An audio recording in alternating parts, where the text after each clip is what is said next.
Boa tarde, galerinha. Como é que vocês estão aí? Todo mundo bem? Uai, Uai, pensei que fosse o Bruno que fosse dar aula. é o Bruno hoje? É, porque você não disse que trocou com o Bruno para poder dar aula na semana passada? É verdade mesmo. Só que o horário que eu recebi estão todas as duas aulas normalmente. Ah, então segue o baile. Não vou reclamar, né? Eu não vou reclamar. E se ele Tá aparecer de agora, eu boa. cheguei primeiro. Se ele chegar aí, cheguei primeiro, tá, gente? Boa tarde, galera. Todo mundo bem, né? Sim, Realmente, e você? agora que eu também lembrei, né, desse pequeno detalhe que eu e o Bruno fizemos aquela troca-troca lá da semana passada. Só que realmente, na hora que eu recebi o horário dessa semana, eu estou com as duas aulas normalmente. Eu vou ter que lembrar ele. Ou ele vai trocar comigo em outro momento, tá? De repente foi isso também. Depois eu vejo com ele, Sabe, tá? sabe o que eu acho que pode ser? É porque o Bruno deu aula, acho, se eu não me engano, sexta-feira. Então, eu acredito que seu horário deve ter sido o seu próprio horário mesmo. Então, ganhei duas aulas, então, né? Glória a Deus, não vão reclamar não, porque o conteúdo de filosofia e sociologia é bem grande, galera, né? Mas tudo bem, galera, sejam bem-vindos, vocês estão chegando aí agora, hoje nós vamos dar sequência, hoje nós vamos para a filosofia, né? Fechamos o módulo 1 de introdução à filosofia, fechamos o módulo 1 de introdução à sociologia, agora a gente vai para o módulo 2 de filosofia, que é as origens do pensamento filosófico. Nós vamos ver hoje como é que a filosofia surgiu na Grécia Antiga e como que as bases do pensamento filosófico são fundamentadas nos chamados pré-socráticos, nos filósofos da natureza. E a gente vai falar um pouquinho quem são esses caras importantes para o pensamento filosófico, que muito vão influenciar o pensamento de Sócrates, Platão e Aristóteles, e até hoje, em alguma medida, a influência desses primeiros filósofos, tá? Então, vem comigo, galerinha. Deixa eu só compartilhar aqui o material com vocês, tá? Professor, Pode falar. cadê o café? Aqui, claro, ó, não pode faltar, não. Deixa eu compartilhar aqui o material com vocês. Só um pouquinho, galera. Cadê? Aqui. Beleza. Faltou só o Nelsoro. Aqui também, você acha que eu você acha que eu não estou preparado, minha amiga? Com certeza, preparadíssimo. Cadê? Aqui, achei. Beleza, vamos lá.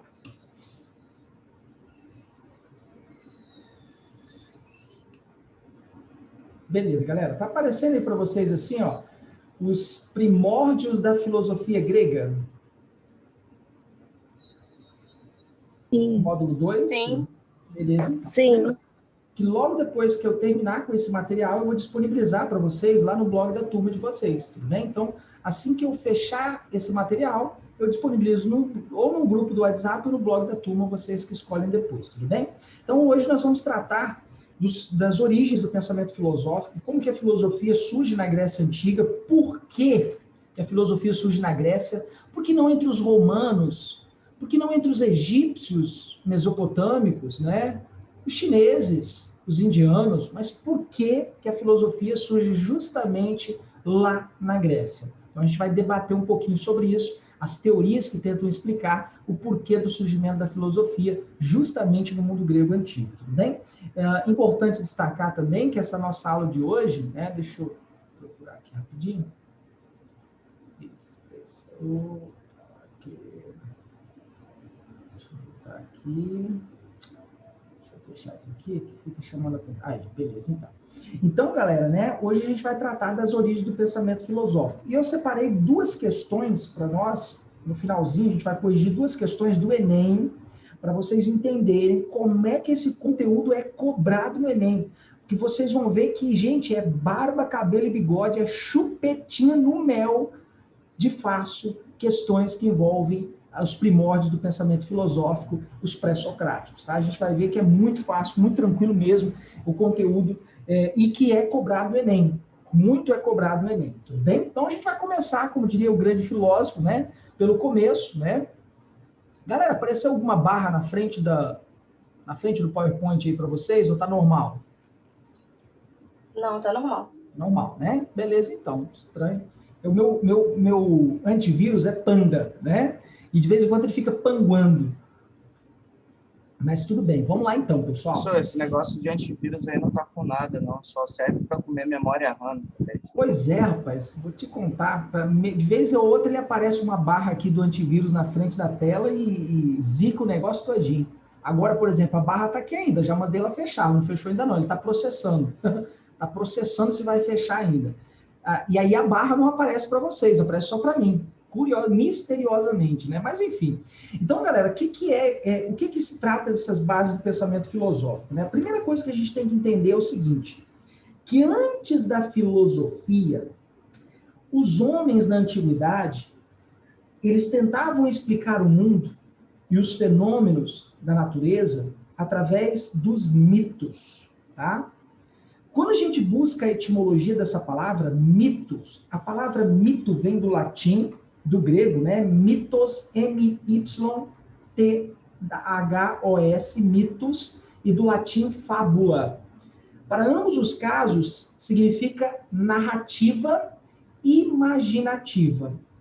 Então, lá na Grécia Antiga, lá na Roma Antiga, lá na Mesopotâmia, lá no Egito, lá na Antiguidade, os homens não conseguiam explicar aquele mundo que viviam e toda a complexidade daqueles fenômenos da natureza, como, por exemplo, um fenômeno que eu particularmente acho belíssimo, poderoso e, sabe, estonteante, um raio, relâmpago, trovão, né?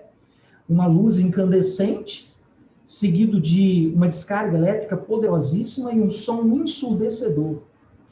Esse fenômeno da natureza, lá na antiguidade, era inexplicável para aqueles homens. E como eles não conseguiam explicar aquele fenômeno, eles criavam uma narrativa imaginativa, um mito, para tentar explicar. Entre os gregos, é nada mais nada menos do que Zeus, ok? Senhor dos raios. Entre os romanos, é Júpiter. Entre os nórdicos, vikings, é Thor. Entre os tupis do litoral brasileiro, é Tupã. Quando a gente vai para a mitologia africana, é Xangô, o orixá dos raios. Lá na mitologia das tribos havaianas, é Pela, a deusa dos raios. Ou seja, cada cultura, no passado, não conseguindo explicar racionalmente esse fenômeno da natureza, que é um fenômeno belíssimo, poderoso, criou uma narrativa imaginativa para explicar esse fenômeno, que é os raios, o relâmpago, o trovão. Então, antes mesmo da filosofia existir, o mundo era explicado por explicações mitológicas, míticas, lendárias. Esses mitos, essas fábulas, são explicações imaginativas. Vocês lembram, nós estudamos a origem do pensamento, do conhecimento. E nós vimos que nós, seres humanos, nós temos duas ferramentas para produzir conhecimento. Nós temos a razão e temos a imaginação. Através da imaginação, nós produzimos conhecimento mitológico, religioso e artístico.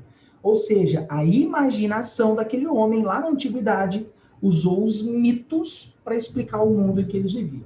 Tudo bem? Então vem comigo aqui, galera.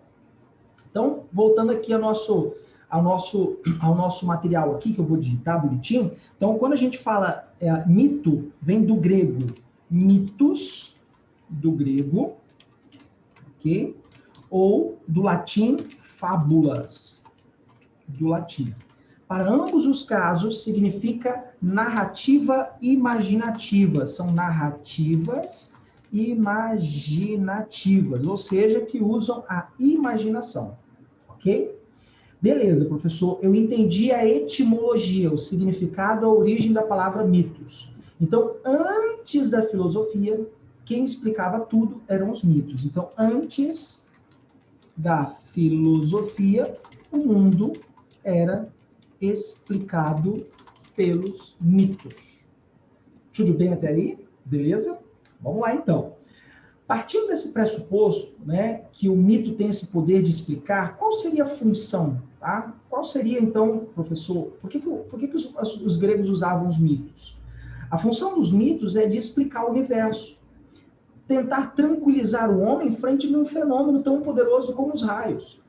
Então, a função dos mitos era tranquilizar, era trazer ao homem uma explicação para o universo, era trazer aquilo que os filósofos chamam de cosmogonia.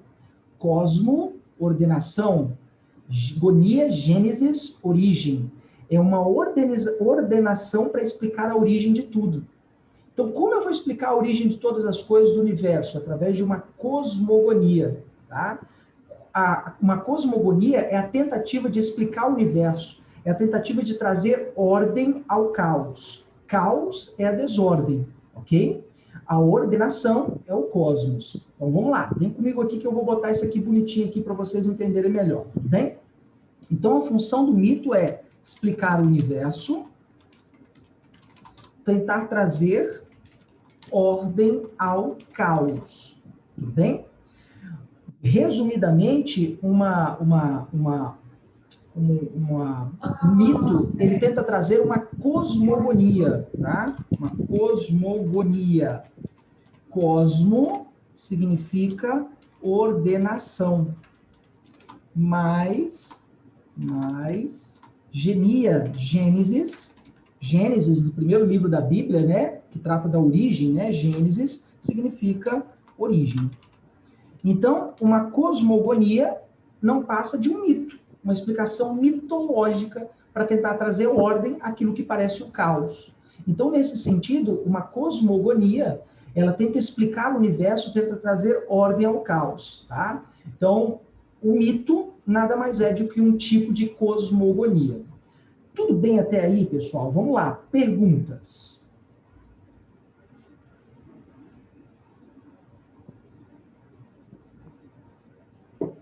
Tudo bem?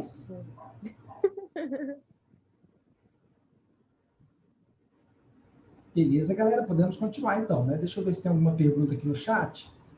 Cosmogonia. Cacá, deu para ouvir direito. Cosmogonia. Cosmogonia. Chupetinha no café, exatamente, né?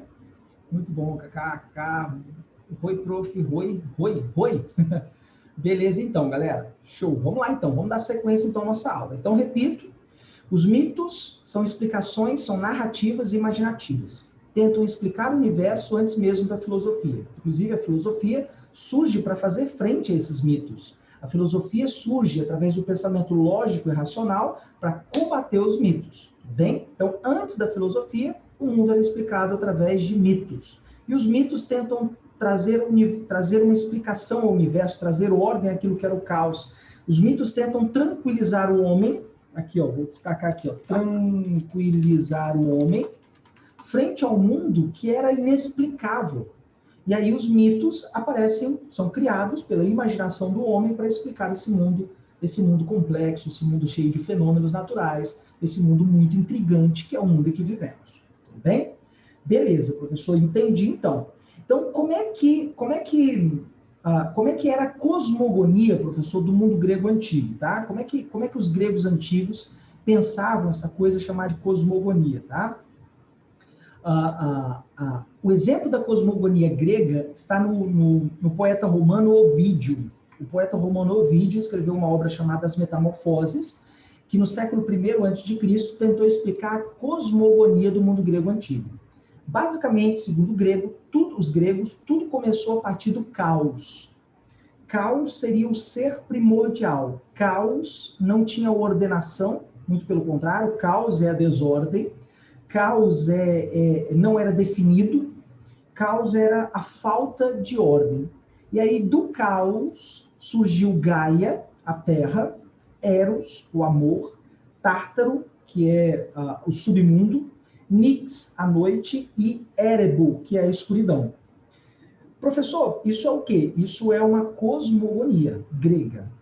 Gaia, que é a deusa da terra, deu à luz a Urano, que é o céu. Tudo bem? E com Urano, Gaia teve 6 filhos e 6 filhas, 6 titãs e 6 titanídeas. Professor, mas a mãe teve relações com o filho? Exatamente. É uma relação incestuosa. Algo perfeitamente normal, natural em várias cosmogonias. Em várias cosmogonias da antiguidade, a relação incestuosa era perfeitamente normal e natural. Então, Gaia teve relações com seu próprio filho Urano, céu, e teve 12 filhos, 6 homens e 6 mulheres, 6 titãs e 6 titanídeas. Urano, temendo ser destronado por um dos seus filhos, o que ele fazia? Todas as vezes que a criança nascia, ele empurrava de volta para o ventre da terra. Todas as vezes que uma criança nascia, ele empurrava de volta para o ventre da terra.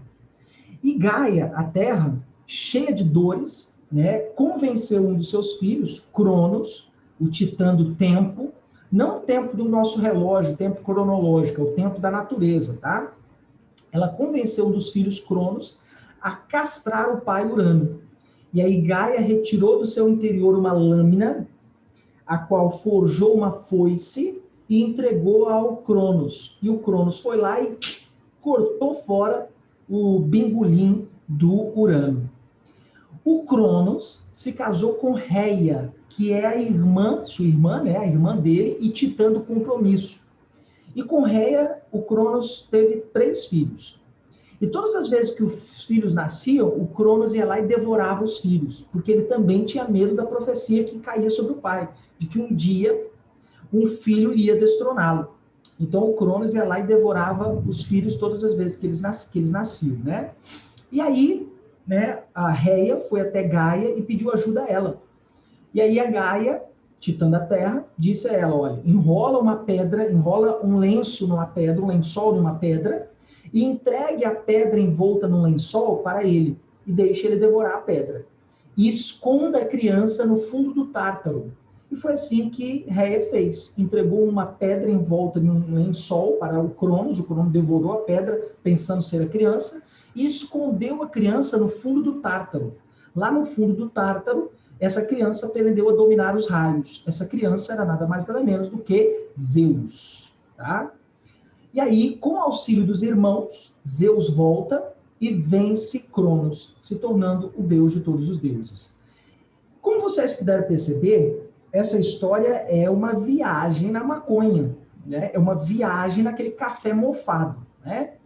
Mas era um mito que dava sentido e explicava o mundo dos antigos gregos, que ajudava a explicar aquele mundo cheio de fenômenos complexos.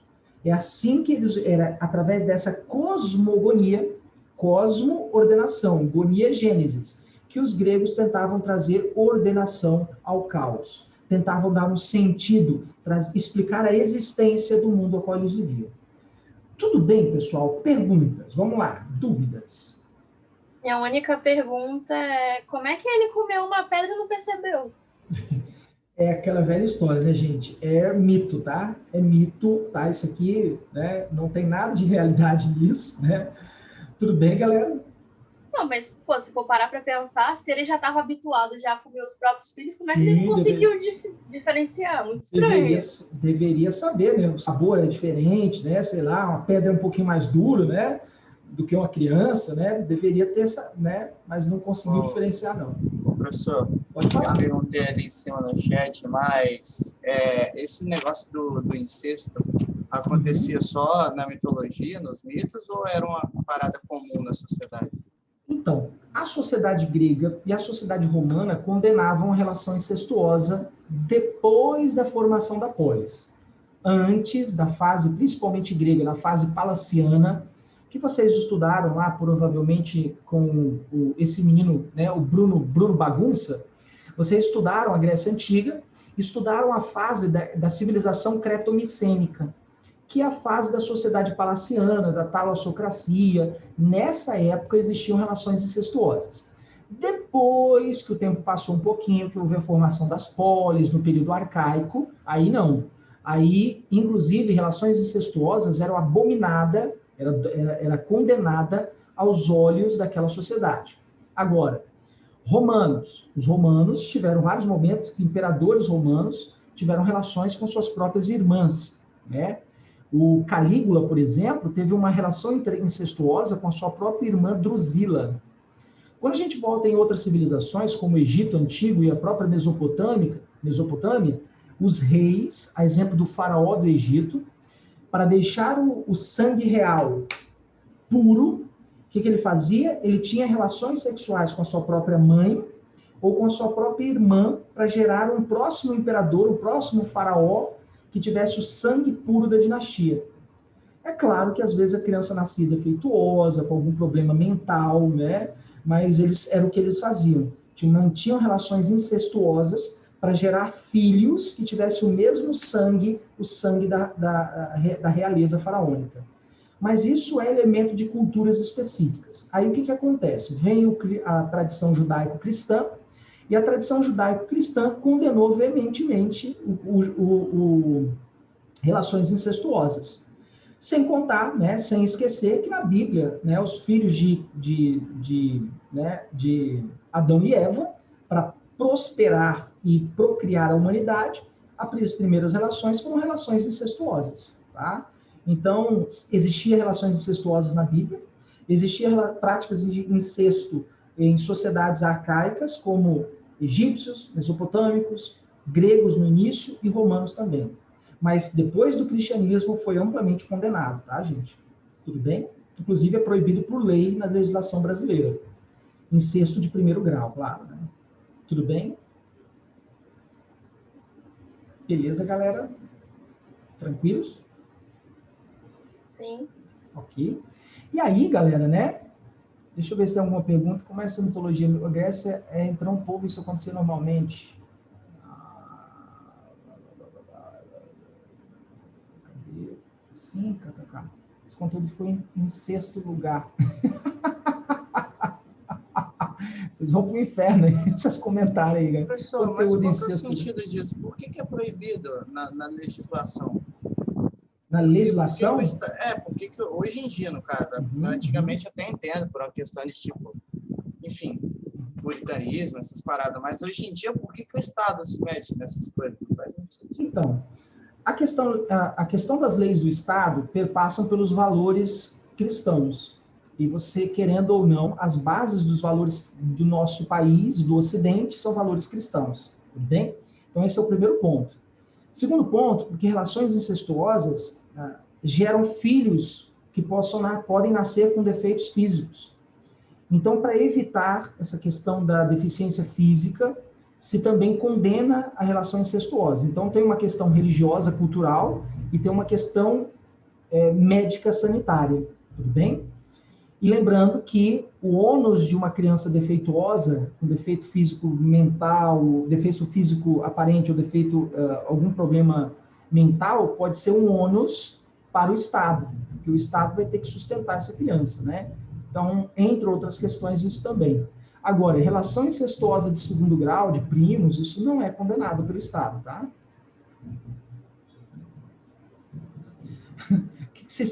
Gente, vocês vão pro inferno, né? Não, gente, para com isso, Juliana. Vamos voltar aqui à aula, gente, sem comentários, tá? Com as primas, pode. Samuel, ó Samuel. Cheio de tensão com as primas. Com as primas pode, Samuel. Com as primas pode, tá? Sem problema nenhum, tá? Beleza? Então, vamos lá, galera. Voltando, então, aqui à nossa aula, tá? Então, pessoal, né? Essa é uma prática comum na antiguidade, né? Algo muito normal na origem da humanidade, inclusive, tá? Inclusive, algumas tribos indígenas da floresta amazônica, relações incestuosas são perfeitamente normal, natural até hoje, tá? Claro, não todas, mas algumas sim. Mas principalmente entre parentes, primos e irmãos, não relação entre pais, tá? E nem avós, ok? Bom, e aí a gente vai falar um pouquinho como que a filosofia surge para fazer frente aos mitos. Os mitos explicavam tudo? Não. Na verdade, os mitos mais bagunçavam a cabeça daqueles homens do que explicavam. Os mitos mais fugiam do cosmo, da ordenação, do que ordenavam, propriamente dito. E aí a filosofia vai tentar surgir para tentar trazer a ordem ao caos. E aí a pergunta que a gente faz é o seguinte: por que a filosofia surgiu na Grécia, professor? Por que não na China? Por que não na Mesopotâmia? Por que não entre os indianos?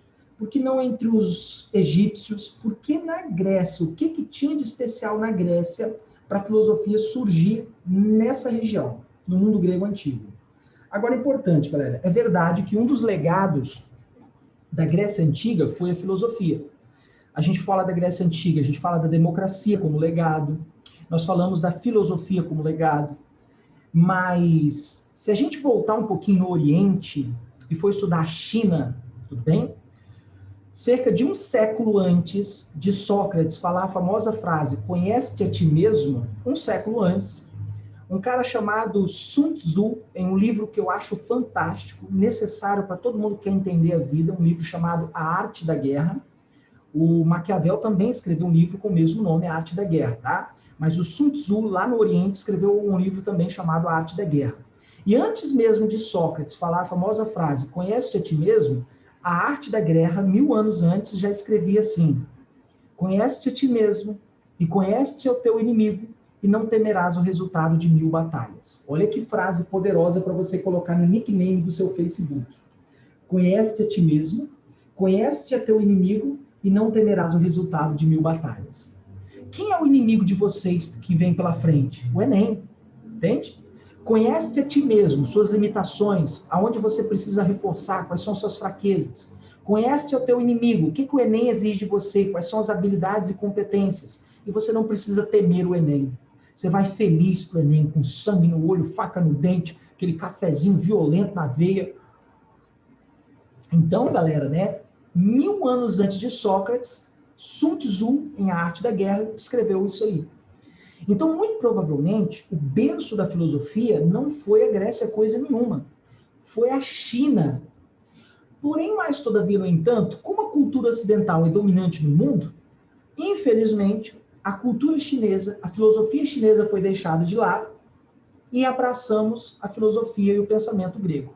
Por isso que atribuímos a Grécia como berço da filosofia. Tudo bem? Então, no Enem vai cair assim para você, que a Grécia é o berço da filosofia.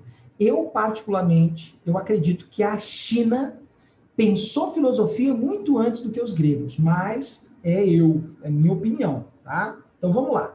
Quais são as teses, professor, que explicam o surgimento da filosofia na Grécia? Existem 3. A primeira delas é a tese do milagre grego, que a filosofia surgiu de maneira espontânea. Que a filosofia surgiu de maneira espontânea. Surgiu do nada. Gente, do nada, nada existe. É sério. Quanto é 0 mais 0? É 0. Não tem como a filosofia ter surgido do nada. Tem que ter uma explicação lógica, racional. Já que a própria filosofia busca explicações lógicas e racionais, tentar explicar a origem da filosofia como um milagre, um surgimento espontâneo, como um milagre, tá? É uma bobagem sem tamanho. Por isso, essa tese do milagre grego não é mais aceita pelos historiadores da filosofia, pela história da filosofia.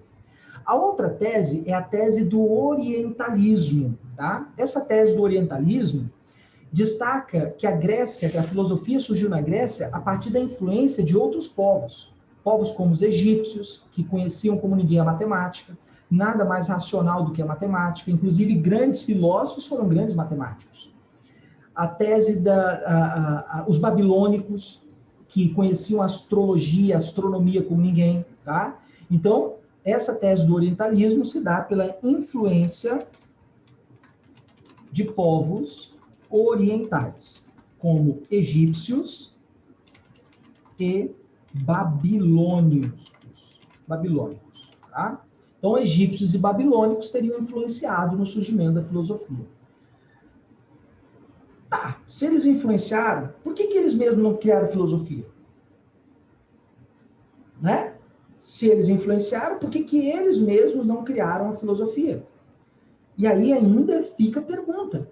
Será mesmo que só isso, por si só, a influência egípcia, a influência grega na Grécia, a influência babilônica na Grécia, só isso fez a filosofia surgir? Porque outras regiões, os egípcios também influenciaram. Teve outras regiões que os babilônicos também influenciaram e nem por isso a filosofia surgiu. Então, os historiadores da filosofia, aquelas caras que pesquisam a história da filosofia, do pensamento filosófico, foram em busca de mais explicações. E chegaram à tese das condições históricas. Essa tese das condições históricas é a mais aceita em todas as correntes de pensamento filosófico, tudo bem? E tudo começou necessariamente com a posição geográfica da Grécia. Então, tudo começou aqui, ó, tópico 1, com a posição geográfica. Geográfica da Grécia. Tudo bem? Como assim, professor? Vamos lá. A Grécia está localizada na Península Balcânica. Península geográfica. Geográfica. A Grécia está localizada na Península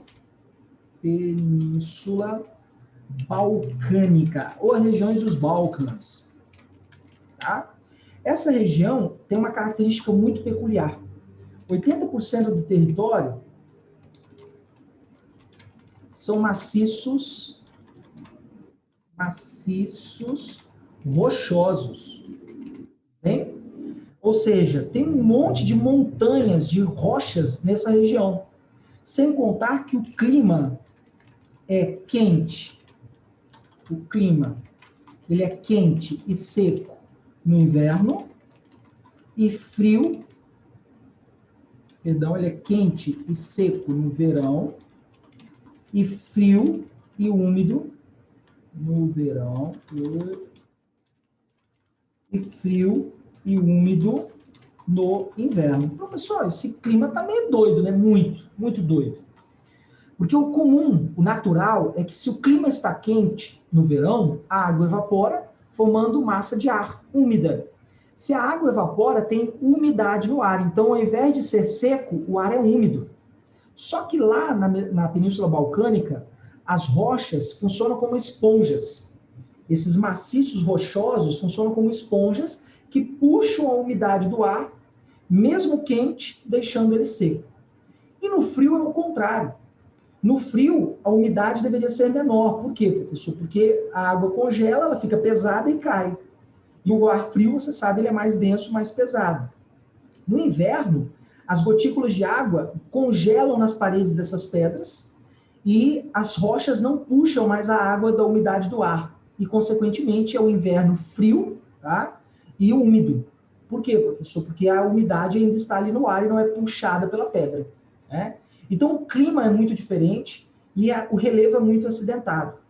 E, em parte, isso explica por que os gregos ocuparam essa região e formaram as polis. Porque as montanhas isolaram as cidades. E isso explica também por que os gregos se lançaram ao mar e foram comerciantes. E dificilmente produziam alguma coisa, algum gênero agrícola. Era raro as cidades que tinham êxito no sucesso na agricultura. Por quê? Porque 80% do território era maciço rochoso. Onde é que você vai plantar na rocha? Não tem como, né?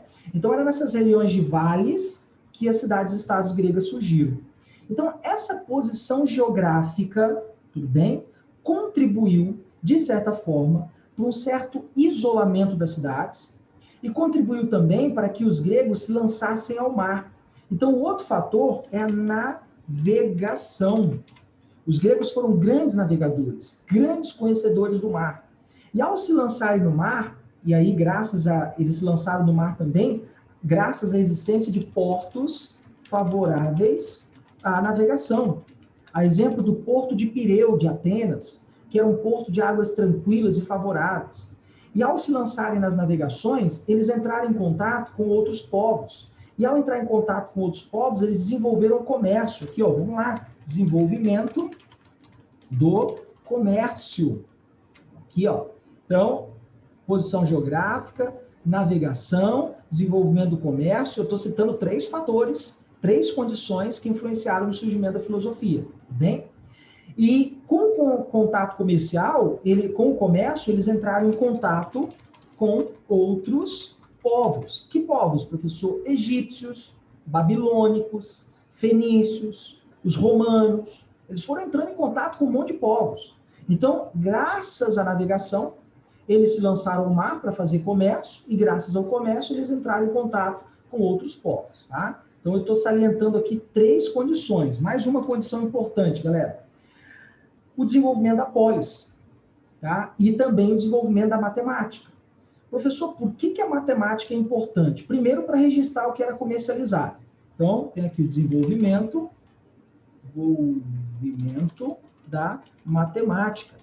Nós temos grandes filósofos que foram matemáticos. Tales de Mileto, Pitágoras, eram matemáticos, tá? Então, o desenvolvimento da matemática, nada mais lógico e racional do que a matemática. E a lógica racional da matemática vai chegar na filosofia, tudo bem? Então, o desenvolvimento da matemática para fazer o registro do comércio e da produção. E, consequentemente, o pensamento matemático vai influenciar no pensamento filosófico. Repito, muitos filósofos na história da humanidade foram grandes matemáticos. René Descartes era matemático, tá? Também destaque para o desenvolvimento da polis. Esse fator é muito importante. Desenvolvimento da polis. Só lembrando, o que é a polis mesmo? Vocês estudaram lá com o tio Mohammed, né? O tio Bruno Bagunça, né? A polis é a cidade-estado. Cidade-estado autônoma, independente umas das outras, que ao mesmo tempo comungam a mesma religião, a mesma língua, a mesma cultura. Então, quando a polis surge, e a polis é o local, o ambiente de debate, o ambiente onde a ágora, né, é a praça central, é o local de debate político. Então, na polis, nós tínhamos a ágora como local de debate, de discussões políticas, e aqui entra a racionalidade humana. E repito, o pensamento filosófico possui bases racionais. Então, lá na polis, nós tínhamos um ambiente da polis chamado ágora.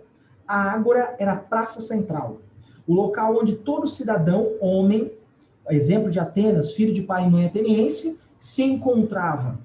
Em um mundo sem internet, sem Wi-Fi, sem computador, sem celular. Cara, a praça pública, a ágora, era o point de encontro. E as pessoas se encontravam e não ficavam olhando para o celular, conversando, digitando mensagem, não. As pessoas olhavam olho no olho e debatiam, discursavam. Debatiam sobre política, sobre religião, sobre filosofia, sobre os mitos. Contestavam os mitos. Será que é isso mesmo? Entende? Começavam a buscar outras explicações. Então, a ágora era um ambiente de debate. Inclusive, era na ágora que os primeiros filósofos ensinavam. Era na ágora que Sócrates, por exemplo, dialogava com seus discípulos. Então, é um local importante da polis. Além do desenvolvimento da polis, nós temos o desenvolvimento da política.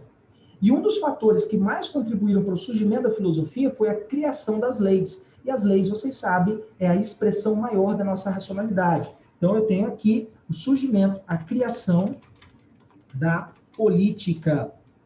E as leis são expressão da nossa racionalidade. As leis se tornavam expressão da racionalidade. Afinal de contas, para você criar uma lei, você tem que usar um pensamento lógico e racional. Caso contrário, essa lei que você vai criar é uma lei irracional. Tudo bem? Também podemos destacar, além da política, o desenvolvimento da escrita, que eu considero muito importante, galera. Por que a escrita é tão importante, professor? A partir do momento que você cria uma escrita e você passa a usar essa escrita, você também registra os mitos. E quando os mitos passaram a ser registrados e as pessoas começaram a ler aquilo, rapaz, esse negócio de Gaia, Urano, que bobagem isso aqui. As pessoas, ao lerem o que estava escrito ali, começaram a contestar os mitos. A escrita, como conhecemos, a escrita alfabética, é uma herança dos fenícios. Vocês sabem disso. A nossa escrita é uma herança dos gregos, depois dos gregos e os romanos adicionaram as vogais e junto com as consoantes. E a partir da escrita, os mitos passaram a ser registrados e também contestados. Então, a partir da escrita, a escrita é outro fator, os mitos passaram a ser registrados e contestados. Tudo bem? Ô, professor, Pode falar. a contestação de mitos publicamente, pelo menos, era um crime? Uhum. Sim, nós vamos ver alguns filósofos aqui, como Anaxímenes e o próprio Sócrates, que vão contestar. Então, professor, mas aí que tá, era um crime mesmo? Tipo, foi pego assim, vai ser julgado, ou era tipo aquele crime que existe, mas meio que ninguém tá nem aí? Não, Porque existe. eu ouvi falar que o Sócrates foi condenado mesmo por causa de uma ligação dele com um governo ditatorial que estava tendo. Aí usaram isso meio como de pretexto para julgar ele. Teve um negócio assim, não teve? Na história da filosofia existem várias teorias sobre Sócrates. Principalmente por quê? Porque Sócrates não deixou nada escrito, né? Então a maior parte do que temos escrito sobre Sócrates foi escrito por Platão. Então como confiar? Alguns, inclusive, dizem que Sócrates nunca existiu e que Sócrates é um personagem inventado por Platão. Então, até hoje, né, gera incógnitas muito interessantes. Mas muitos foram condenados em Atenas, por exemplo, pelo crime de traição aos deuses, por negar aos deuses, tá? Ou mesmo por descrença, era o crime comum da época. O crime de descrença, de não crer nos deuses, era a pena capital. E aí você podia escolher. A maior parte escolhia o autoenvenenamento, que o Sócrates, inclusive, escolheu. A pena capital pelo autoenvenenamento, tá? Beleza? Mas, realmente, de Sócrates é muito complicado a gente afirmar, porque existem várias teorias, e principalmente por quê? Porque Sócrates não deixou nada escrito, né? Tudo bem? Beleza, galera? Então, a partir do momento que os mitos são registrados, as pessoas começam a contestar os mitos. Esse mesmo raciocínio funciona também, galera, para quando a gente tenta buscar, por exemplo, né, a contestação à Igreja Católica na transição da Idade Média para a Idade Moderna. Por que as reformas católicas aconteceram? A partir do momento que a Bíblia passou a ser traduzida para várias línguas, porque até então a Bíblia só era escrita em latim, e poucos tinham acesso ao latim, né? Então, a partir do momento que a Bíblia passou a ser escrita em outros idiomas, as pessoas começaram a ler a Bíblia, interpretar de maneiras diferentes da Igreja de Roma e também passaram a contestar o que estava escrito ali, tá? Então, o mesmo raciocínio funciona também para a questão da Bíblia, né? Além da escrita, nós também temos, né, a invenção do calendário, que para muitos é uma tese muito importante, a invenção do calendário, Professor, por que o calendário é tão importante? Porque a partir da invenção do calendário, as pessoas passaram a registrar as estações do ano, as fases da lua, as cheias dos rios, sabe? Passaram a registrar os fenômenos naturais, juntamente com o uso da escrita. Então, eles usando a escrita, passaram a registrar os fenômenos da natureza. Então, os fenômenos da natureza passaram a ser registrados. E observou-se o quê, galera? Observou uma certa regularidade nesses fenômenos. Uma regularidade nos eclipses, tá? Uma regularidade nas luas cheias. Peraí, isso não tem nada a ver com os deuses, não. Isso é um fenômeno da natureza. E a partir do momento que as pessoas passaram a registrar, né, as estações do ano, fases da lua, períodos de maré, consequentemente, as pessoas passaram a contestar, porque até então era o poder dos deuses. Não, por que as luas estão assim? É o deus fulano de tal. Por que a chuva está assim? São os deuses, né? Então as pessoas passaram a contestar os mitos. E a partir daqui, desses registros, as pessoas passaram a contestar os deuses, tá? Então, eu selecionei aqui 8 fatores, 8 condições históricas que nos ajudam a entender o surgimento do pensamento filosófico.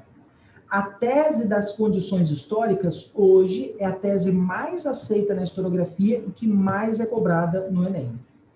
Vamos lá, galera. Perguntas, dúvidas. O mais importante aqui, o que eu considero? É você saber entender. Não é nem decorar, não. Se você entender a linha de raciocínio, você vai conhecer tudo essa história, tá? Vamos lá, perguntas.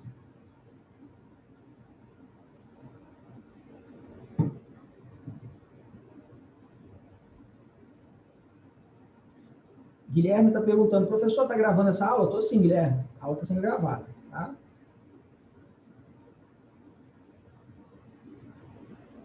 Beleza, galera? Pode falar. Uhum. Então, essas primeiras teses, elas foram totalmente desconsideradas, né? A primeira e a segunda tese já não são mais aceitas. A maior parte hoje dos filósofos consideram as condições históricas que a Grécia reuniu, os fatores mais importantes, as condições mais importantes para explicar por que a filosofia surge ali na Grécia Antiga, tá? Beleza, galera? Tá, perguntas? Tudo bem? Tranquilos? Podemos continuar? Beleza. Continuando então, galera. E aí a gente vai falar um pouquinho agora sobre justamente os primeiros filósofos. Quem foram esses caras? Os chamados filósofos da natureza, ou os fisiólogos, ou também chamados de pré-socráticos, tá? Que são considerados os fundadores da filosofia. Então, quem são os primeiros filósofos? Também chamados de, aqui ó, vou colocar aqui ó, os primeiros filósofos, fisiólogos, tá? Physis natureza, os filósofos da natureza.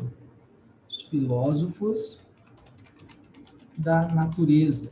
Ou, simplesmente, pré-socráticos, tá? Ou seja, os filósofos que vieram antes de Sócrates. Beleza? Aqui. Beleza? A gente vai destacar quem são esses caras. E qual é o objetivo deles. Tales de Mileto, Anaximandro, Anaxímenes, Heráclito, Parmênides, Empédocles, Demócritos, entre outros, sabe? A gente vai destacar, a gente vai estudar um pouquinho cada um deles, para vocês tentarem entender o pensamento desses caras. E eu vou mostrar em 2 questões como isso é cobrado no Enem, tá? E vocês vão ver que é muito tranquilo. E qual é o objetivo desses primeiros filósofos? O objetivo era compreender a natureza, compreender a physis. Physis. Professor, o que é physis? É a natureza. Então, o objetivo desses caras é a compreensão da physis, a natureza. O objetivo deles era explicar o mundo de maneira racional. Então, era explicar o mundo de maneira racional, criando assim o logos. O que é o logos, professor? O logos é uma explicação racional, tá? Então, eles pretendiam criar aquilo que ficaria conhecido como logos. Então, vamos lá. O que esses primeiros filósofos buscam? Buscam explicar o mundo de maneira racional, buscam explicar o mundo de maneira lógica e racional, buscam explicar a natureza, explicar a physis. Por isso que eles são chamados de primeiros fisiólogos. Physis, natureza, filósofos da natureza. Bem? E muitos deles vão buscar nos elementos da natureza, terra, água, fogo e ar, a explicação para tudo, aquilo que eles chamaram de arché, ou arché. Eu, particularmente, eu gosto da pronúncia grega, arché. Arché seria a causa primeira, o princípio de tudo. Segundo esses primeiros fisiólogos, tudo no mundo, tudo, absolutamente tudo, é fruto de uma relação intensa de causa-efeito, causa-efeito, causa-efeito, causa-efeito. Então, tudo no mundo é fruto de uma relação intensa de causa e efeito. E para a gente entender essa relação de causa e efeito, a gente tem que buscar a origem, aquilo que vem à frente de tudo e que explica tudo. Então, segundo eles defendem uma teoria de que o universo, o cosmo, é uma ordenação de causa e efeito. O universo barra o cosmo é uma ordenação de causa e efeito. Aqui já está até aqui embaixo, nem vou, né? Deixa eu diminuir aqui. 18. É uma ordenação de causa e efeito. Tudo no mundo, tudo no universo tem uma causa, entende? E toda ação gera uma consequência, um efeito. Então, repito, segundo esses caras, tudo no universo possui uma causa primeira, tá? Uma causa primeira. E todas as ações, tudo que a gente, né, todo o processo gera, consequentemente, uma consequência, um efeito, tá? Então, é a partir desta ideia que esses primeiros filósofos vão buscar explicar a origem de tudo, a causa primeira, tá? Beleza, professor, o que é arqué, então? Como é que eu posso definir essa ideia de arqué?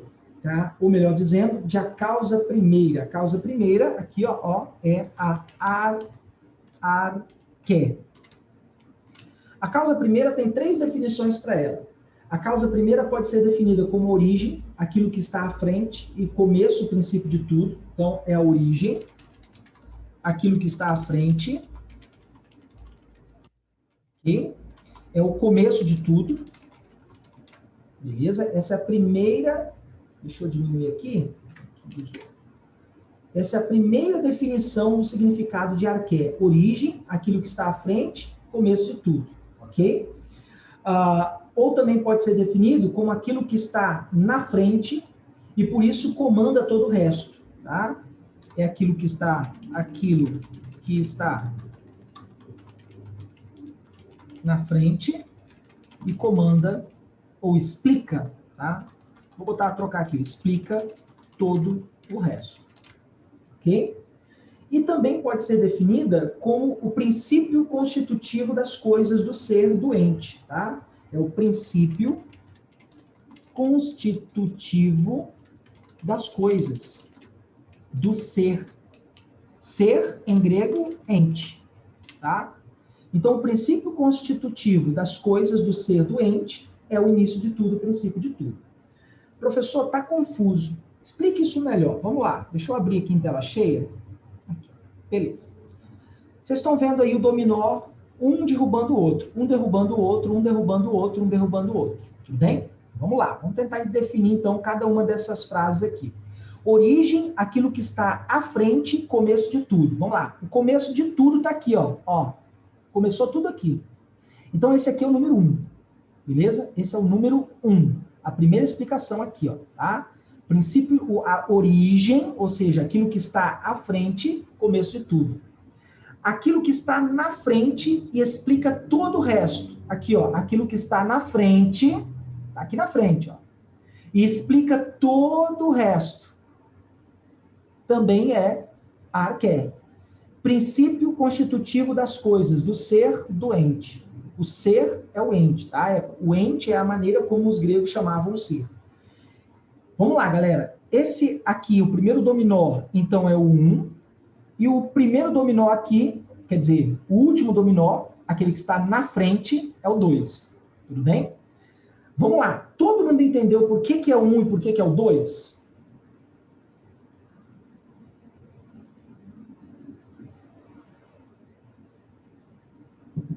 Sim. Bem, galera? Isso aí, fala comigo, gente, senão não vou saber se vocês estão entendendo. Beleza? Então, essas 3 definições aí são as definições de arqué, tá?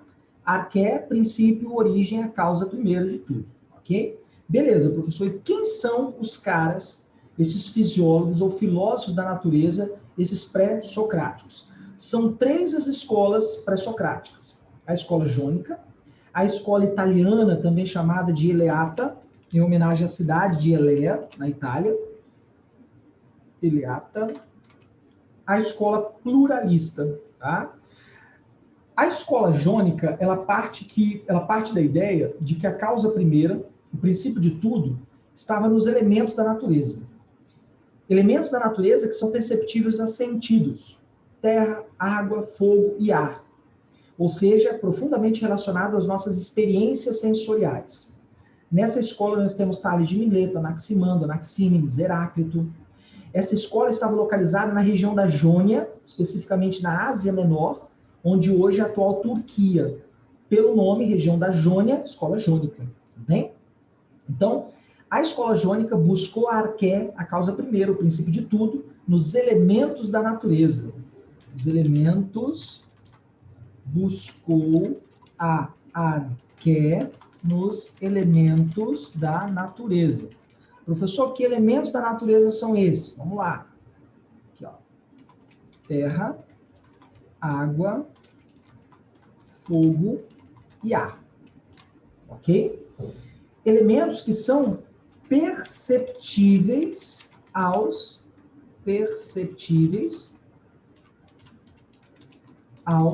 sentidos. Ok? Você consegue sentir a terra, você consegue experimentar a água, você consegue sentir o calor do fogo, tá? Você consegue sentir o cheiro pelo ar, ou seja, são elementos que são perceptíveis ao sentido humano.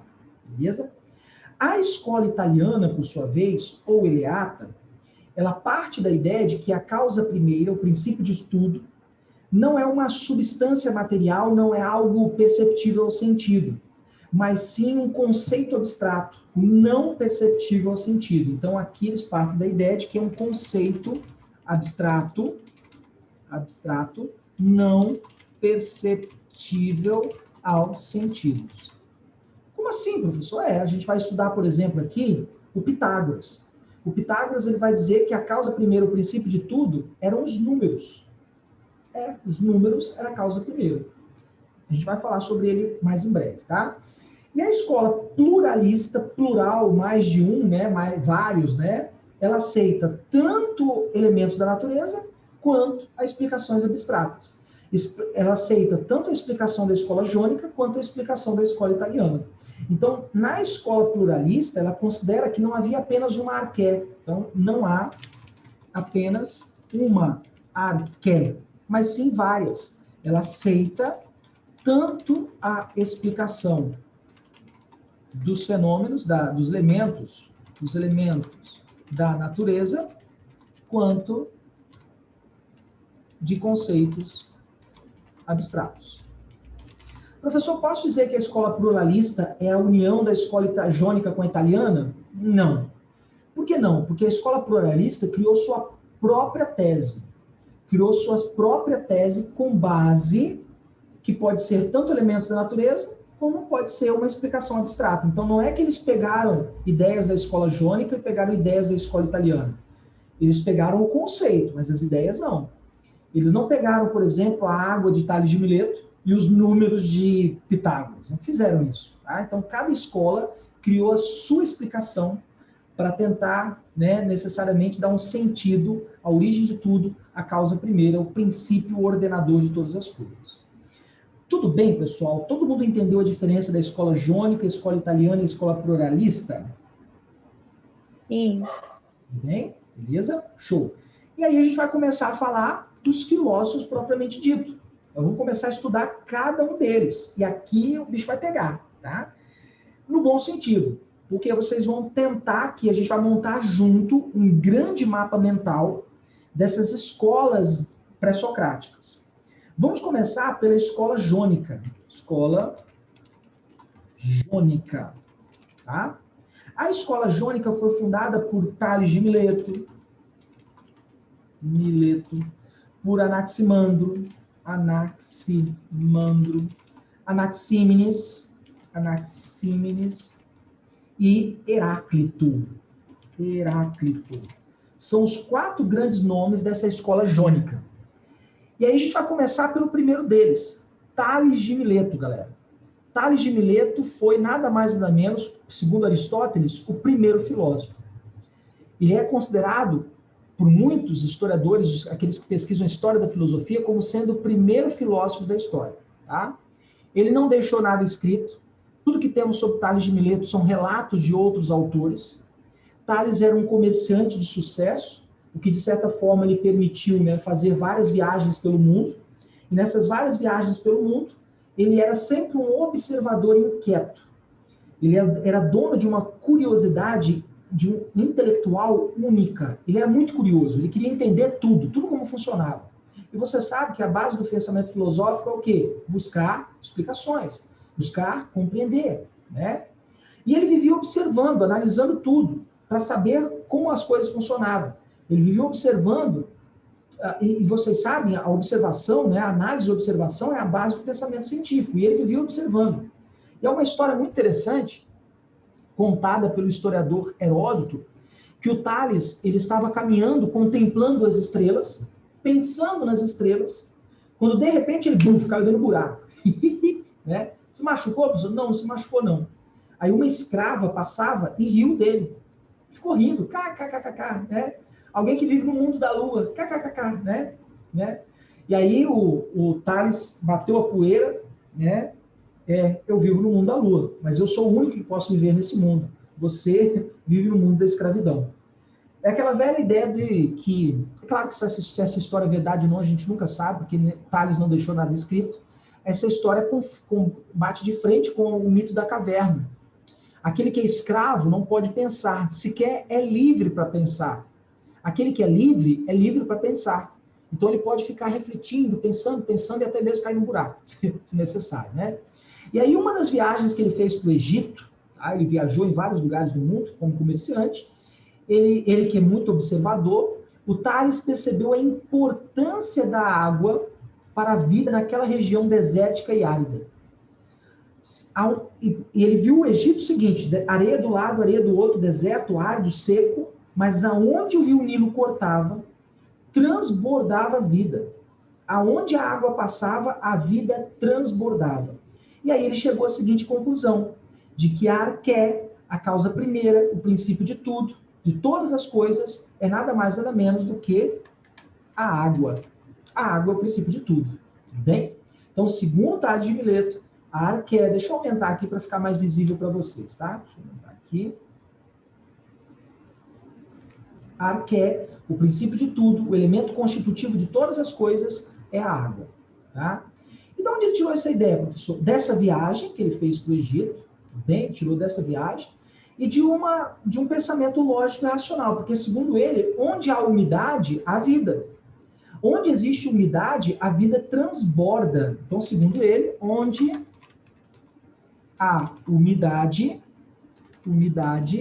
há vida. Onde há umidade, há vida. A vida transborda. E aonde não há umidade, não existe vida. E mais ainda, né? Tudo que é vivo possui o que no seu interior? Água. O próprio ser humano, a maior parte do corpo humano é composto de quê, galera? Água. Então, tudo que é vivo tem água. Então, tudo que é ser vivo tem água. E quando o ser vivo morre, ele seca, ele definha. Então, a morte, ela precede a ausência da água. A morte, né, antecede a ausência da água. Então, tudo que é vivo possui água e onde há umidade, a vida transborda. O Tales de Mileto chegou, inclusive, a chegar à seguinte conclusão, de que a água é o único elemento da natureza que é encontrado na natureza nos seus 3 estados físicos. Como assim, professor? A água é encontrada na forma de sólida, no gelo, é encontrada na forma líquida, nos rios, nos lagos, nos oceanos, e é encontrada na forma gasosa, em vapor, nas nuvens. Ou seja, a água é o único dos elementos que é encontrado nos seus 3 estados físicos na natureza. Nenhum outro elemento é encontrado assim na natureza. Tá? Então, essa é a ideia de Tales. É interessante que quando os cientistas da NASA vão buscar evidências de vida fora do planeta, o que eles buscam? Água. A água como evidência de que a vida é possível ou que ela não é possível. Tudo bem em Tales de Mileto, galera? Alguma dúvida?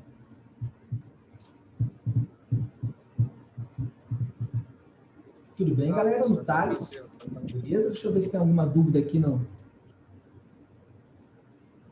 Tudo tranquilo aqui, não há nenhuma dúvida no chat. Beleza, então. O outro pré-socrático é nada mais nada menos do que Anaximandro. O Anaximandro foi discípulo de Tales. E ele continuou os estudos do seu mestre. Ele tentou buscar provar a origem do universo, mas não com Tales, através da água. Sua obra, a obra mais importante de Anaximandro, é Sobre a Natureza, que é um livro que hoje praticamente é considerado a primeira obra filosófica da história e que só resta fragmentos. A gente não tem ela completa, tá? Então, Sobre a Natureza foi a obra escrita pelo Anaximandro, tá? Então, o Anaximandro, deixa eu voltar aqui. Opa, eita nós. Anaximandro. Não tem esse acento aqui não, tá, gente? Não sei de onde eu tirei esse acento. O Anaximandro, ele parte do princípio de que a arqué, a causa princípio, o princípio de tudo é apeiron. Que apeiron? Vamos lá, vamos anotar aqui, ó. Segundo ele, é apeiron. É a causa primeira, o princípio de tudo, de todas as coisas. Professor, o que é apeiron? Tá? A palavra apeiron, ela vem do grego, que significa sem, peiron, limites. Sem limites, sem fronteiras, ilimitado, infinito. Aquilo que não tem limite, não tem fronteira, é o infinito. Então, apeiron é o infinito. Então, a origem de tudo, a causa primeira de tudo, é o infinito. E apeiron seria o infinito movimento dos elementos que juntos formariam tudo que conhecemos. E segundo Anaximandro, o universo, que é infinito, e os elementos vão se unindo, formando círculos, e dentro desses círculos, um formando dentro do círculo do outro. Tá? Como assim, professor? Vamos lá, vou explicar a primeira grande ideia de cosmologia que foi criada sobre o universo, que é essa ideia aqui, ó, galera, ó. Essa ideia aqui, ó. Essa é a ideia de apeiron, o infinito. Segundo o Anaximandro, um grande círculo que é o círculo do fogo. Esse círculo do fogo, dentro dele, existe o círculo do ar. Dentro do círculo do ar existe o círculo da terra, e dentro do círculo da terra existe o círculo da água. Como é que eu sei disso, professor? De onde ele tirou essa ideia? Se você cavar a terra, dependendo da profundidade, você encontra água. E aí, de dentro do círculo da terra, a água aflora através de rios, lagos e oceano. Os rios nascem debaixo da terra. Então, para ele, nas profundezas da terra, era o círculo da água. E a água aflorava em rios, lagos e oceanos. O ciclo do ar separa a terra do fogo. E existem duas passagens do fogo para o ciclo do ar e para o ciclo da terra. A passagem maior é o Sol e a passagem menor é a Lua. Professor, que viagem na maconha. Eu sei, galera. É uma viagem louca, tá? Mas essa foi a primeira, digamos assim, cosmologia tentando ordenar, tá? O cosmos, tentando trazer uma certa ordenação ao cosmos de maneira lógica e racional, e não mais místicas, mitológicas, entende? É a primeira grande explicação cosmológica para o universo. Todo mundo entendeu esse modelo de Anaximandro? Esse modelo de apeiron? Tudo bem, gente? Eu entendi mais ou menos. Mais ou menos? Vamos lá, eu explico de novo. Bem, deixa eu abrir até em tela cheia aqui, para eu explicar de novo para vocês. Vamos lá. Deixa eu pegar a canetinha aqui. Ok. Então, vamos ver o que o Anaximandro está nos dizendo. Ele está dizendo que o origem de tudo, o princípio de tudo é apeiron. Apeiron, sem peiron, limites. Algo que é sem limites, que não tem fronteiras, é algo infinito. Então, a origem de tudo é infinito. O nosso universo é o quê, galera? É o universo infinito. Então, a origem de tudo está justamente nesse universo que é o universo infinito. Aí, o que ele fez? Ele pegou e criou uma explicação, ele criou um modelo para apeiron. Segundo ele, o universo é composto de vários círculos. Existe o círculo do fogo. Dentro do grande círculo do fogo existe o círculo do ar. Dentro do grande círculo do ar existe o círculo da terra. E dentro da terra existe a água.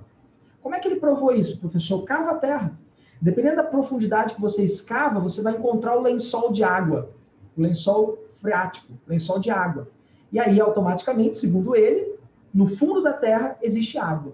E a água transborda em rios, lagos e oceanos. Segundo o Anaximandro. Beleza? E existem duas grandes passagens. Uma maior, que permite a passagem da luz do Sol, e uma menor, que permite a passagem só da luz da Lua. Tá? Então, essa ideia aqui é uma ideia que ele chama de um modelo cosmológico, que é o modelo de apeiron, tentando explicar o que é o que é Anaximandro, tentando explicar o que é apeiron. Tá? Então, Anaximandro, criou uma explicação, um modelo para explicar o que seria Aperon. Então, voltando aqui, galera, deixa eu... Opa. Só um pouquinho. Descartar. Aqui. Então, vamos voltar aqui, então, para a gente definir o que é Aperon, tá? Aperon, então, é o que, professor? Aperon é nada mais, nada menos do que o elemento indefinido, ilimitado, indeterminado, tá? Então, é o infinito, indeterminado, ilimitado, ilimitado. Aperon, né, é necessariamente, deixa eu voltar aqui de novo, aqui, ó.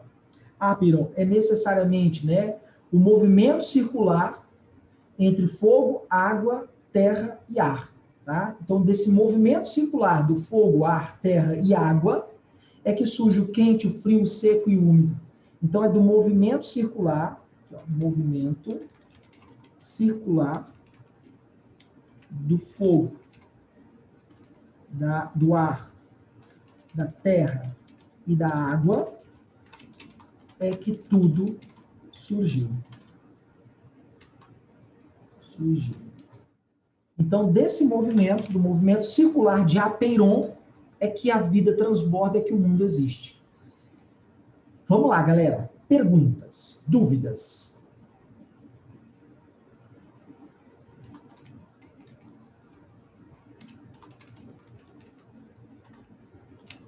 Dúvidas, vamos lá.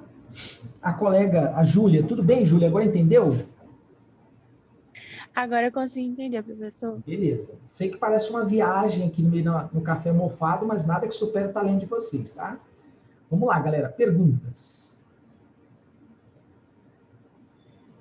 Tá Eu não tranquilo? tenho, não. Alguém mais tem aí? Alguém Beleza, tem, quer então. dizer?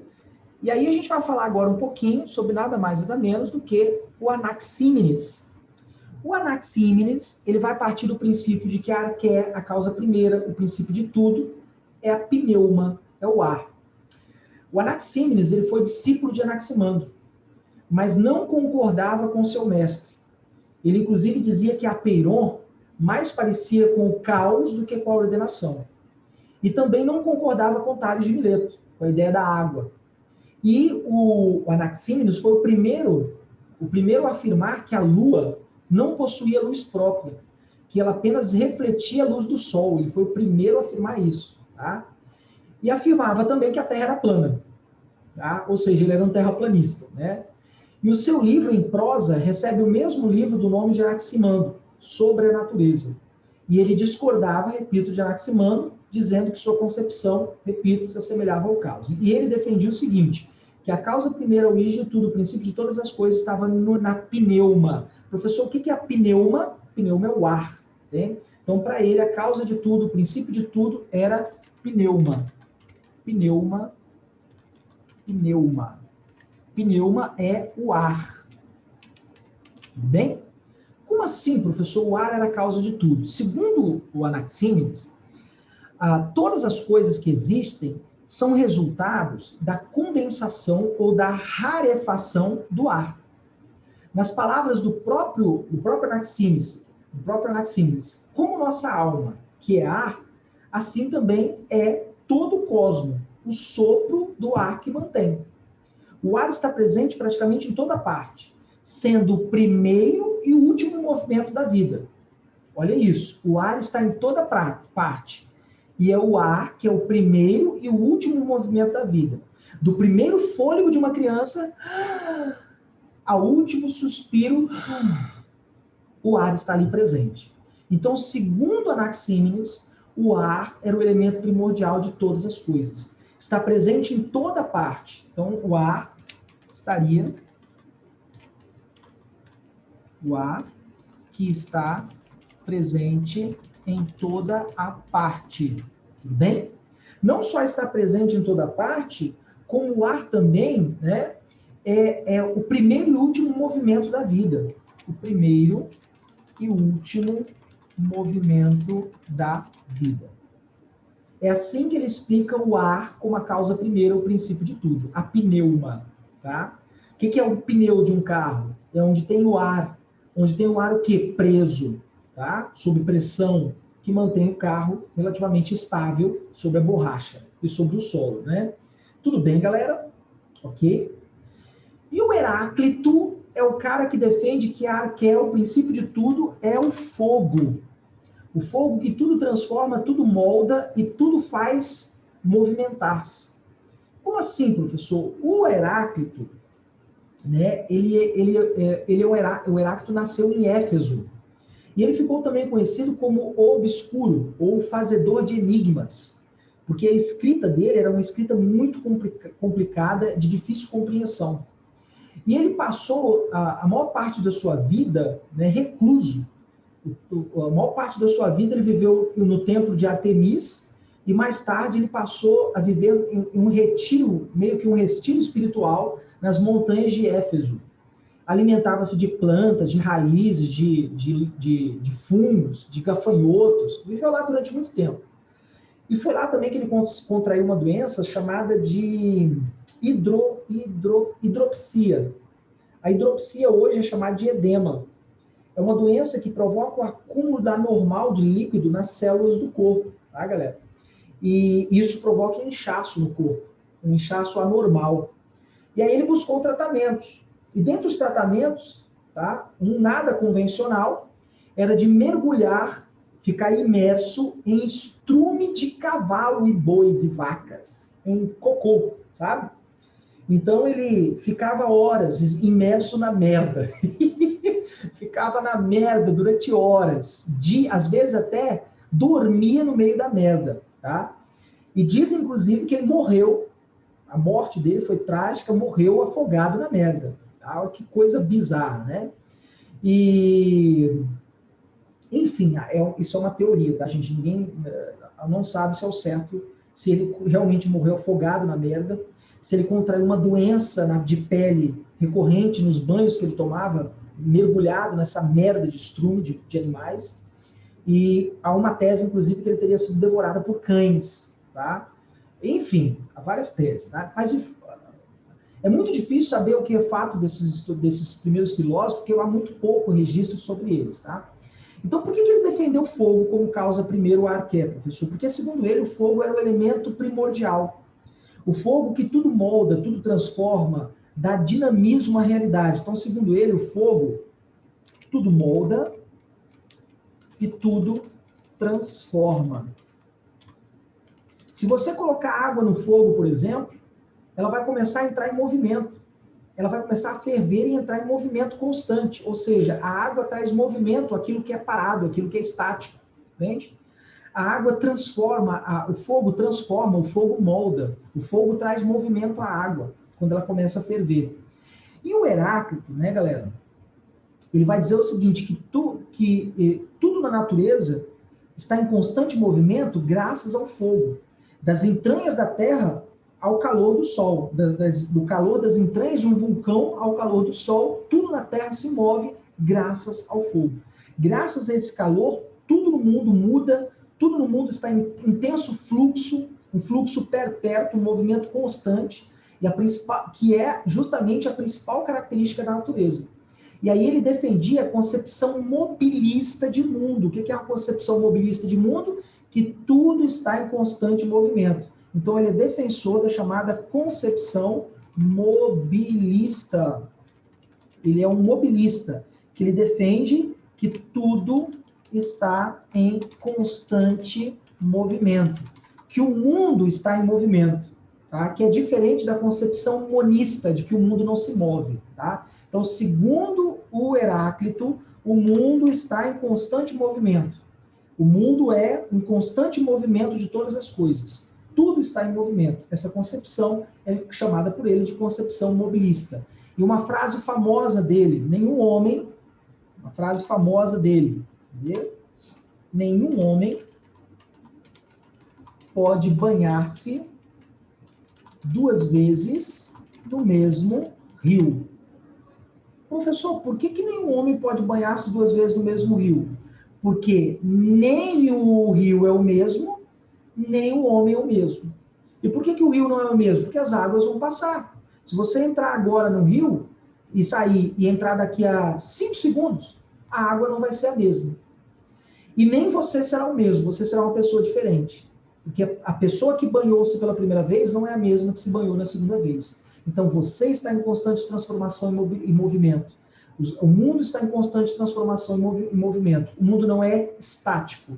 Daí a concepção mobilista de mundo. Tudo bem, galera? Perguntas?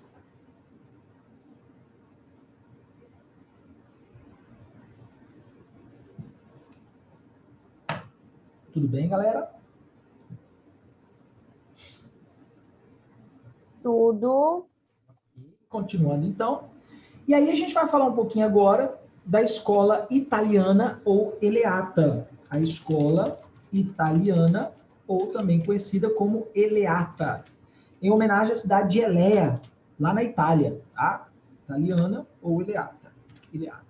Deixa eu colocar aqui em letras garrafais.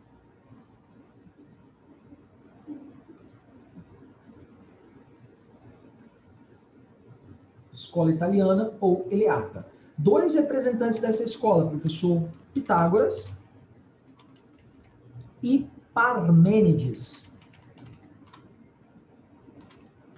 Parmênides, tá? Pitágoras e Parmênides são os dois representantes dessa escola aí, que é a escola italiana ou Eleata. O que o Pitágoras defende? O Pitágoras, galera, né? Deixa eu colocar aqui mais centralizado. O Pitágoras, até hoje, a gente não sabe se ele realmente existiu. Para muitos, ele nasceu na ilha de Samos, por isso que ele é chamado de Pitágoras de Samos. Ele é o pai da matemática, é o cara do teorema de Pitágoras. Pitágoras foi filósofo, matemático, astrônomo, músico, e foi ele que criou a palavra filosofia. Conta-se a lenda que o rei de Samos perguntou a Pitágoras se ele era um gênio. E aí o Pitágoras teria respondido ao rei de Samos: não, eu sou só um filósofo. O que é um filósofo? Alguém que ama saber, alguém que gosta de saber, tá? Alguém que tem paixão, amor pelo conhecimento.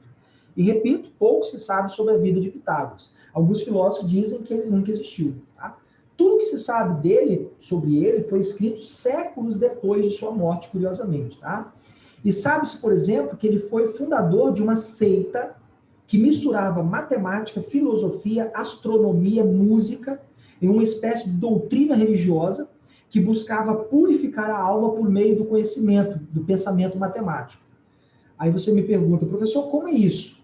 Sinceramente, eu não sei. Né? Eu não sei que tipo de drogas eles usavam na época, não, tá? Eu não sei como é que funcionava essa seita, mas ele criou essa seita, uma seita pitagórica, como ficou conhecida. E o Pitágoras acreditava que a origem de tudo, o princípio de todas as coisas eram os números. Então ele acreditava que os números eram o princípio de tudo. Como assim os números? São os números. Ele afirmava que os números, suas proporções harmoniosas, instituíam a origem de todas as coisas. E tudo no universo é fruto das relações harmoniosas dos números. Então, segundo ele, tudo no universo era fruto das relações harmoniosas dos números. Como assim, professor? Vamos lá. Segundo Pitágoras, o algarismo número 1 representaria a ideia de unidade. Porque o 1 é o ponto de partida. Então, o algarismo número 1 seria o princípio de tudo. E o 0 era o que antecede o 1. O que antecede o 1 é o 0. O 0 é o nada. E antes do nada, né, antes do 1, nós temos o nada. 1 e 0. Então, o 1 era o algarismo constitutivo que simbolizava a unidade de tudo. E tudo na natureza pode ser lido pelos números, você sabe disso. Tudo na natureza pode ser lido como, professor? Através de tamanho, volume, pressão, temperatura, velocidade, peso, massa. Tudo na natureza, absolutamente tudo na natureza pode ser lido pelos números. E você sabe, a matemática é uma linguagem. Se você perguntar quem é o professor de matemática de vocês, é o Eduardo? Aquela menina louca? É o Eduardo? Professor de matemática de vocês? É, galera? É ou não é? Ô, galera, vocês estão desanimados hoje. Vamos tomar um cafezinho.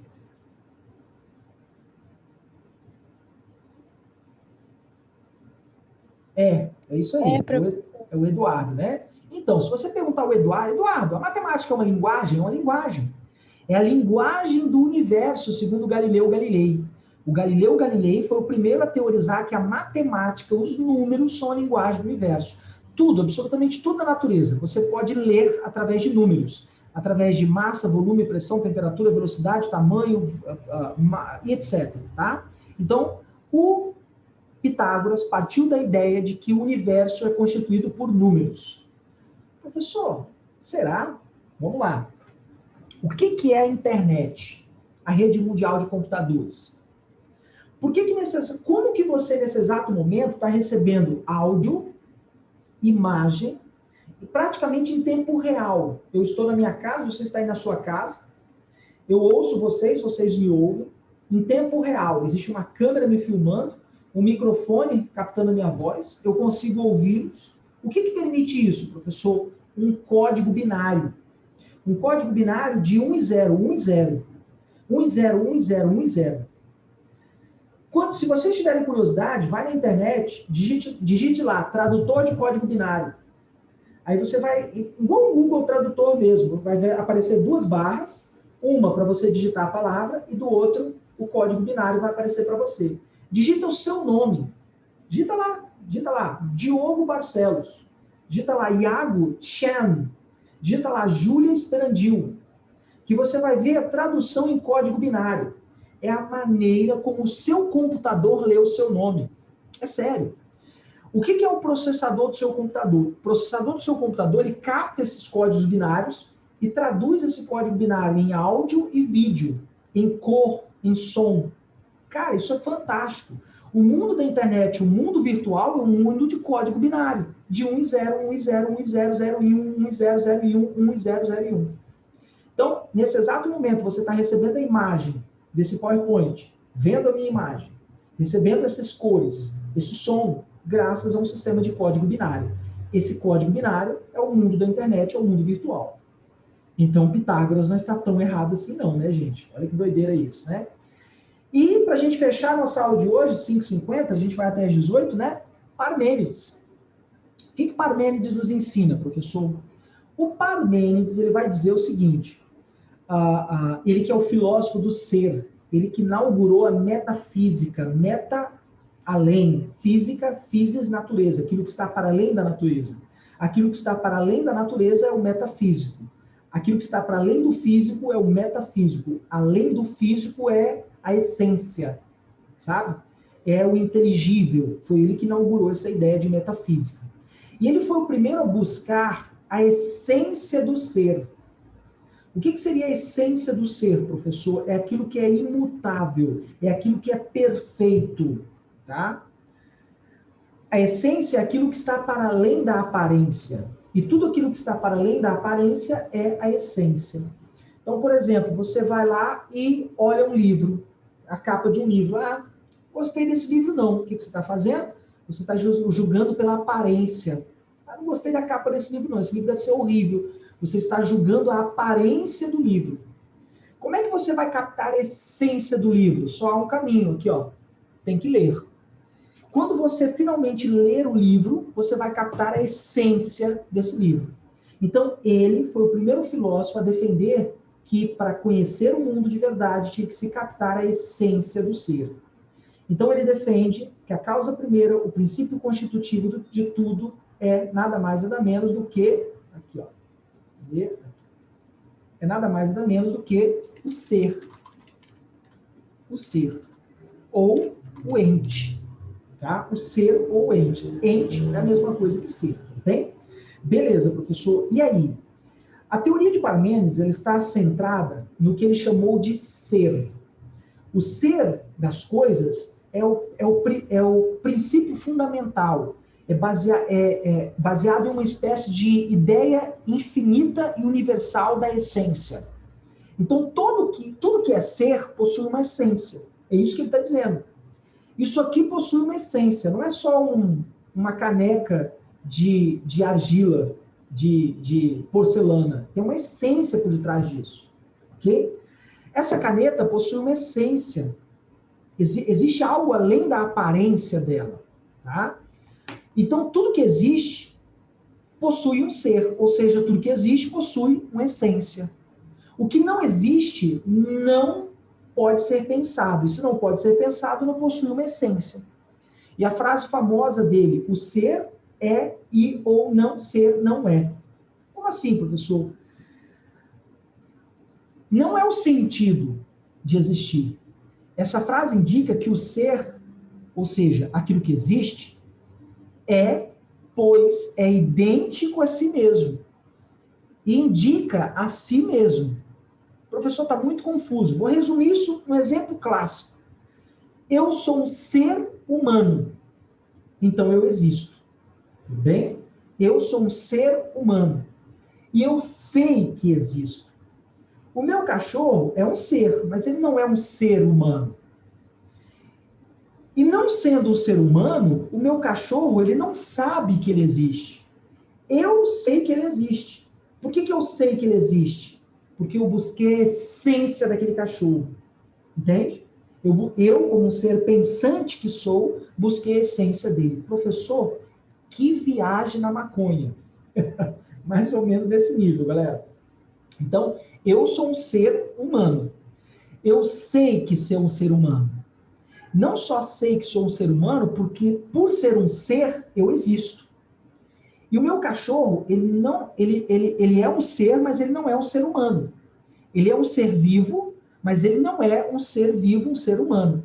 Um cachorro não sabe que existe. Só eu, que sou um ser humano, sei que aquele cachorro existe. Então, eu, que tenho a minha capacidade racional, intelectual, eu busco a essência dos seres. E, por exemplo, o meu cachorro é um ser que tem uma essência para mim, uma existência especial para mim. Entende isso? Assim como essa caneca não sabe que existe. Eu sei que essa caneca existe. Por que eu sei que ela existe? Ah, porque você está vendo, tocando, está bebendo até café nessa caneca, é por isso, e ela tem uma razão de existir para mim. Ela é um ser para mim, ela é um objeto para mim que tem uma razão de existência para mim. E aí o Parmênides afirma que o que é o ser? O ser é aquele que existe. Tudo bem, pessoal? E tudo que existe sempre existiu. Olha isso. O ser é aquilo que existe. E tudo que existe sempre existiu. Entende? E aí, se tudo que existe sempre existiu, o Parmênides, ele é defensor da concepção monista de mundo. Vamos lá, vamos por partes. Então, Parmênides, ele inaugurou a metafísica e ele busca a essência das coisas no ser, tá? A essência das coisas está no ser. E ele vai dizer o seguinte, que tudo que existe sempre existiu. Ele defende a concepção monista de mundo. Concepção monista.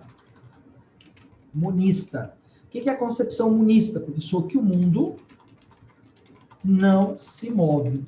Peraí, professor, então ele é o contrário do Heráclito? É. Eu posso dizer que o Parmênides é o oposto do Heráclito.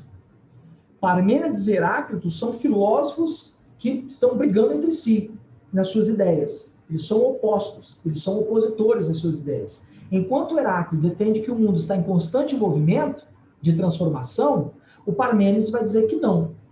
Porque o Parmênides vai dizer que se o mundo se move, o ser deixa de ser o ser. E ele deixa de ser o ser para ser o não ser. Então, olha o que ele está dizendo. Se o mundo se move, o ser deixa de ser o ser. Se o ser deixa de ser o ser, ele se torna o não ser. E o não ser não existe. Vamos lá, galera. Perguntas, dúvidas. Vamos lá.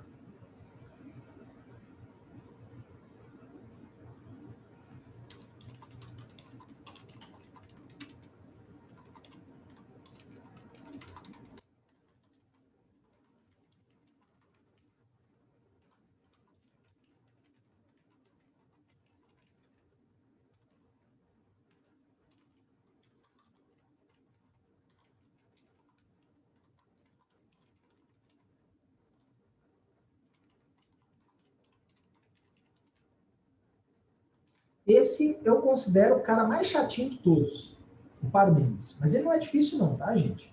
De boa, pensando aqui na minha existência. Perfeitamente normal, galera. É isso aí. E se você pensa, você existe. Ah, professor, então O cara lá do penso, logo existo, o René Descartes, bebeu na fonte de Parmênides? Claro, gente. René Descartes respirou Parmênides, tá? Sem tirar nem pôr, tudo bem? E o Parmênides também defendia chamadas vias do conhecimento. O que são essas vias do conhecimento? A palavra via, em grego, significa caminho. Ele defendeu os caminhos do conhecimento, as vias do conhecimento. Quais são as vias do conhecimento segundo Parmênides, professor? A via da doxa. O que é a via da doxa? Vamos lá, da doxa. A via da doxa é a via da opinião. E a opinião você capta pelos seus sentidos. Você capta pelos seus sentidos. E a outra via, o outro caminho do conhecimento, segundo Parmênides, era a via da aletheia. Aletheia. A via da aletheia é a via da verdade, e não da opinião, da verdade. Essa via da verdade, deixa eu trazer mais para cá. Essa via da verdade só era possível através do pensamento. Pensamento. E não dos sentidos. Como assim, professor? Quando você experimenta o café, usando para isso o paladar, um dos seus sentidos, você cria uma opinião sobre o café. Se ele é mais ou menos amargo, se ele é mais ou menos saboroso, entende? Se ele é mais ou menos encorpado, você cria uma opinião. E essa opinião depende da sua capacidade de experimentar o café. Por isso que a opinião sobre o café muda de pessoa para pessoa. Então, algumas pessoas amam café, outras pessoas odeiam café. Entende? Então, a via dos sentidos, das experiências, é uma via que só cria opinião. É só uma mera opinião da pessoa. Qual é a via de verdade do conhecimento, segundo Parmênides? Era a via da aletheia. Era a via do pensamento. Não basta experimentar. Você tem que pensar sobre aquilo que você experimentou. Para aí sim chegar àquilo que ele vai chamar de verdade. Porque só as experiências, só os sentidos, criam apenas opiniões na gente. Tudo bem, pessoal? Perguntas. Vamos lá. Dúvidas? Beleza, galera? Perguntas? Professor, pode falar. Aí, então, ele acreditava que tudo que existe sempre existiu. Perfeito. Mas só que se mudou com o tempo, tipo, se muda com o tempo? Como é que foi isso? Não. Ele acredita o seguinte, tudo que existe sempre existiu. E o mundo não se move. Porque se o mundo se move, o ser deixa de ser o ser. Se o mundo está se movendo, o ser deixa de ser o que ele é para ser um não ser, ou seja, para não existir. Então, já que o mundo não se move, o ser sempre será o ser. Ok? Uma árvore sempre vai ser uma árvore. O máximo que acontece com a árvore é o quê? Ela nasce, cresce, dá frutos, envelhece e morre. O homem sempre vai ser um ser humano, uma pedra sempre vai ser uma pedra, um rio sempre vai ser um rio. Não muda. É essa a ideia dele. O máximo que acontece é o ser vivo nascer, crescer, envelhecer, dar frutos e morrer. Máximo. Mas sempre uma árvore vai ser uma árvore. Não existe movimento além disso. O movimento puro e simples é o movimento da natureza, mas uma árvore sempre vai ser uma árvore, uma pedra sempre vai ser uma pedra, um lago sempre vai ser um lago. Ou seja, para ele o mundo não se move. Porque se o mundo se mover, o ser deixa de ser o ser, para ser o não ser. E quando ele deixa de ser o ser para ser o não ser, ele deixa de existir. O que é o não ser? É aquilo que não existe. Entende? Tudo bem, galera? Perguntas? Nossa, vamos lá? Que viagem, velho. Mas peraí, então. Deixa eu ver se eu entendi. Então, tudo que existe sempre existiu. Tipo, o planeta, o mundo, assim, sempre existiu. Sempre teve ser humano, sempre teve árvore, não teve início, é isso? Isso, perfeito. E nem vai ter fim. Nem vai ter fim. Segundo ele. Exato. Você botou o ponto no i que eu precisava. Nem vai ter fim. Porque tudo que existe sempre existiu. Tudo que existe sempre é o que é, sempre foi o que foi, sempre será o que será. Então, para ele, o mundo é um mundo estático, parado. O máximo que acontece é um fenômeno da natureza, como a vida. Uma plantinha, ela nasce, floresce, dá frutos, envelhece e morre. Assim como o animal também. E sempre a árvore sempre será uma árvore, o animal sempre será um animal, porque o ser sempre é o ser, ponto final. Porque se o mundo se mover, o ser deixa de ser o ser para ser o não ser. E quando ele se torna o não ser, ele deixa de existir. Tudo bem? Vamos lá, galera. Perguntas.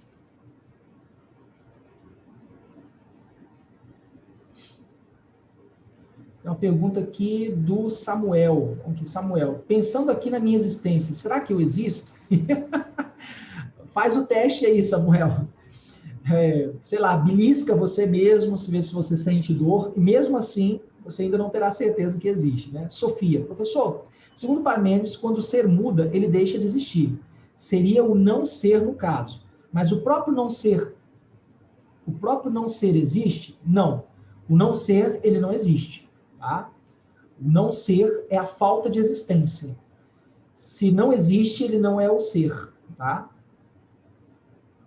Porque se a gente seguir a lógica dele, o ente do não ser é o não ser. O ente do não ser é o não ser. Caramba, agora você me quebrou aqui, Sofia. Não é à toa esse nome, Sofia. Poderosa. Porque a gente seguir essa lógica dele, o ente, que é o ser do não ser, é o não ser. Mas espera aí, o ser, ele não existe. Então não existe o ente do não ser. Se o ser não existe, não existe o ente, tá? Porque ele não existe. Professor? Pode falar. Mas, por exemplo, não tem como a gente falar que algo não existe se a gente já menciona esse algo. Não tem como a gente falar que algo não existe se a gente já pensou. Falando dessa coisa. Se a gente está falar do nada. O nada, ele não existe, porque o nada, ele é o nada. Uhum. Mas o nada existe. Ou ele não existe? Sim, só que no caso aqui do Parmênides... desculpa. Uhum. Essa ideia é interessante. Vamos lá, vamos pensar a partir do zero. O que é o zero? É um círculo, uma bolinha, é um número, professor. O zero é o nada. Eu tenho a ideia do que é o zero, tenho uma ideia do que é o nada. Entende? Mas ele não existe. Ok? Então, o que seria o não ser? É uma ideia de algo que não existe. Entende? Essa é a linha de raciocínio de Parmênides. Tudo bem?